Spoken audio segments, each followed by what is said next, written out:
अपने वो नहीं होते जो तस्वीरों में होते हैं, अपने वो नहीं होते हैं जो तस्वीरों में होते हैं, अपने वो होते हैं जो तकलीफ़ों में साथ खड़े होते हैं। Hello friends, hi, this is सी Ahmed Badala and welcome to the my page the best motivation. एक बहुत प्यारी सी कहानी याद आ रही है। एक बहुत पुराने समय की बात थी। एक सेठ और सेठानी होते थे। सेठ के घर पर मुर्गा होता है, बकरा होता है और एक तोता होता है। कहीं पर न जाने कहीं दूर से एक चूहा उनके घर पर आ जाता है। वो चूहा बहुत उद्दंडी होता है, इधर उधर दौड़ता है, इधर उधर चीज़ें काट लेता है। एक दिन सेठ सेठानी के लिए नई सी अच्छी सी साड़ी लेकर आए थे। वो चूहा उस साड़ी को भी कुतर देता है। सेठानी बहुत परेशान होती है, बहुत दुखी होती है और वो सेठ को बोलती है कि यार इस चूहे को कुछ कीजिए, इस चूहे को किसी भी हालत में पकड़ लीजिए। तो सेठ उसके लिए पिंजरा लेकर आता है। वो पिंजरा रख देता है। चूहे को वो पिंजरा दिख जाता है। उसको पता पड़ जाता है कि किसी ना किसी में इस तरीके से इस पिंजरे में कैद हो जाऊंगा। वो बहुत डरा हुआ होता है। वो तोते के पास में जाता है। वो बोलता है, यार तोते, प्लीज़ तू मेरी कहीं से ये हेल्प कर दे, मुझे किसी तरीके से इस पिंजरे से बचा दे। तोता बोलता है, भाई मैं तेरी मदद क्यों करूँ, मैं बहुत समय से इस घर में रह रहा हूँ, अच्छे से रह रहा हूँ, मैं तेरी कोई मदद नहीं कर सकता। चूहा भारी मन के साथ में बकरे के पास जाता है। बकरा बोलता है, मैं तेरी मदद क्यों करूँ।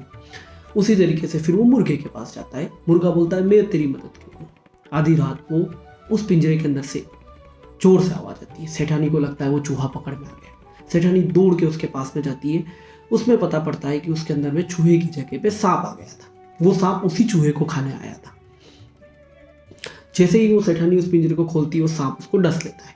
तुरंत में सेठानी को अस्पताल में ले जाया जाता है, जहाँ पर डॉक्टर बोलता है कि इसको अगर तोते का सूप पिलाया जाए तो ही ये बच सकती है, बाकी नहीं बच सकती है। सेठ बड़ा चिंतित होता है कि तोता कहाँ से लाऊं।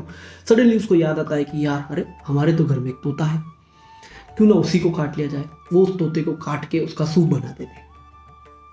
फिर सेठानी घर पे आती है, बहुत कमज़ोर होती है, तो उसको एनर्जी देने के लिए मुर्गे को काट दिया जाता है।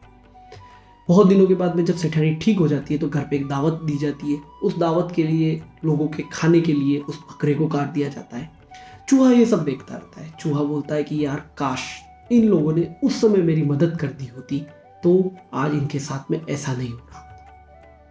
दोस्तों, मॉरल ऑफ द स्टोरी ये है कि हमेशा हमें दूसरों की मदद करनी चाहिए। अगर हम दूसरों की मदद करेंगे तो वही मदद हमारे पास में हमारी मदद बनकर आएगी, ये गारंटीड है। तो दोस्तों, इस कहानी से हमें यही लर्निंग मिलती है कि हमेशा दूसरों की मदद करते रहिए, खुश रहिए, प्रसन्न रहिए। Thank you so much. अगर आपको ये स्टोरी पसंद आई हो तो इसको सब्सक्राइब कीजिएगा, शेयर कीजिएगा, लाइक कीजिएगा। Thank you so much.